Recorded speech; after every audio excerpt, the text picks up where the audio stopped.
अभय दुबे जी, आपसे शुरुआत करना चाहेंगे। राहुल गांधी कह रहे हैं कि जो लोग आपसे देशभक्त होने का दावा कर रहे हैं वो आपके 40% वाले चोर हैं। राहुल गांधी ये भी कह रहे हैं ये ना तो धर्मरक्षक हैं ये ना ही देशभक्त हैं।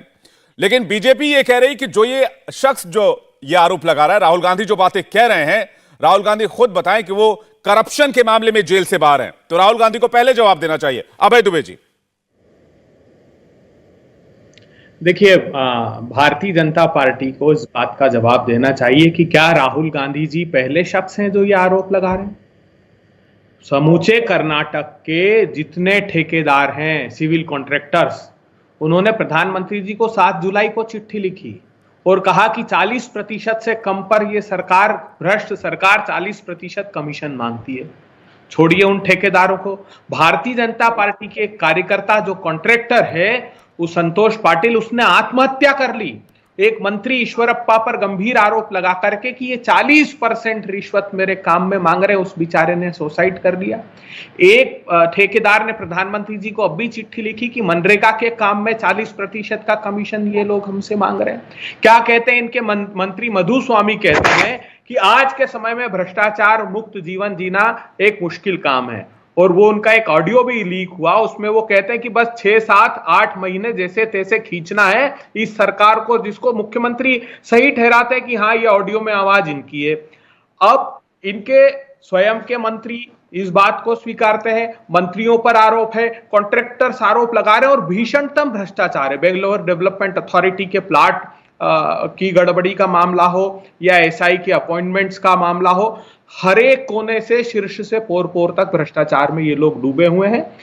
40% कमीशन की सरकार ये स्थापित हो गया, मगर प्रधानमंत्री जी को चिट्ठी पर चिट्ठी लिखने के बाद भी वो कार्रवाई नहीं करते। ये वैसा ही प्रकरण है जैसे 2015 में मेहुल भाई, नीरव भाई, इनके खिलाफ पीएमओ को चिट्ठी पर चिट्ठी लिखी थी कि भीषणतम भ्रष्टाचार कर रहे हैं, देश छोड़कर भागने वाले, फिर भी उन पर कोई एक्शन नहीं लिया। दूसरी बड़ी बात मैं बताना चाहता हूं कि क्यों राहुल गांधी जी ने कहा कि ये धर्म रक्षक नहीं है, क्यों राहुल गांधी जी ने कहा देशभक्त नहीं है। भारतीय जनता पार्टी के कार्यकर्ता भाजपा के कार्यालय में घुस गए और उन्होंने कहा कि जो आतंकी संगठन है एसडीपीआई नाम का, उस पर प्रतिबंध लगाइए। इनके कानून मंत्री कहते हैं 6 दिन पहले की प्रक्रिया चल रही है, हम उन पर प्रतिबंध लगाएंगे। केरला की हाई कोर्ट कह रही है कि गंभीर आपराधिक और आतंकी गतिविधियों में शामिल है एसडीपीआई भी, लेकिन उस पर प्रतिबंध नहीं है। सुप्रीम कोर्ट में अटॉर्नी जनरल ये बात, सॉलिसिटर जनरल तुषार मेहता अप्रैल में कि जल्दी प्रतिबंध लगाया जाएगा, लेकिन कर्नाटक में सत्ता की भूख मिटानी भाजपा को, तो एसडीपीआई पर प्रतिबंध इन्होंने नहीं लगाया। उसके संगठन पीएफआई पर तो लगा दिया, लेकिन कर्नाटक के चुनाव में मुस्लिमों के वोट संग्रहित करने। जी अभय दुबे जी, बीजेपी ये सवाल पूछ रही है कि जो करप्शन के मामले में खुद बेल पर बाहर हो, उन्हें करप्शन के मामले में इस तरह के आरोप शोभा नहीं देते। मैं इस सवाल का जवाब आपसे चाह रहा था, एक छोटा आंसर कीजिएगा, फिर मैं प्रेम शुक्ला जी से सवाल लूंगा। मैं तो चुनौती देता हूं साहब, क्या ट्रायल कोर्ट कह रही, सुनाइए ना देश को, एक बार हिम्मत हो विवेक जी तो सुनाइए देश को। ट्रायल कोर्ट कह रही है कि 2012 से प्रतीक्षा कर रहे हैं। सुब्रमण्यम स्वामी ने स्टे क्यों करा लिया ट्रायल कोर्ट में प्रोसीडिंग्स को, बताइए, पूछिए उनसे एक बार जाकर। अगर साहस है तो हम तो कह रहे हैं फास्ट ट्रैक में चलाइए ना, प्रमाण ही नहीं है। जिसमें क्लोजर फाइल कर चुका है ईडी 2015 में ही इनकी सरकार के होते हुए, तो प्रमाण कहां से मिलेंगे। ये तो सिर्फ इसलिए कि अपने दाग छुपाना चाहते हैं, तो राहुल गांधी जी जैसे सत्यनिष्ठ नेता पर यह आरोप लगा रहे हैं। और प्रमाण, हमने तो कहा है, हम चुनौती देते हैं, प्रधानमंत्री जी कार्रवाई नहीं करते हैं, सारे भ्रष्टों को आश्रय देते हैं और भाषण देते हैं कि भ्रष्टाचार के खिलाफ कार्रवाई होनी चाहिए।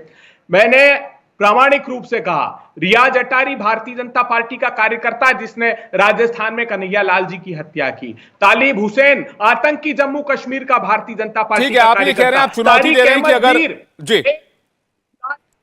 तारिक अहमद, आखिरी बात, तारिक अहमद मीर भाजपा ने जिसको टिकट विधानसभा का दिया वो आतंकी पाकिस्तान से हथियार सप्लाई करता था। तालिब हुसैन जिसको गांव वालों ने पकड़ा वो भाजपा का कार्यकर्ता, वो आतंकवादी जो हथियार सप्लाई करता था। सैफुल्ला फारूक जिसको टिकट दिया, जो कश्मीरी पंडितों की हत्या का हत्यारा, जिसको वार्ड नंबर, ये बात तो साफ है कि कर्नाटक में कांग्रेस करप्शन को एक बड़ा मुद्दा बना रही है और करप्शन को पे सीएम का नाम दिया गया है। इंडिया टीवी हर वक्त हर जगह डाउनलोड करने के लिए सर्च करें India TV news Google play store या ऐप स्टोर पर।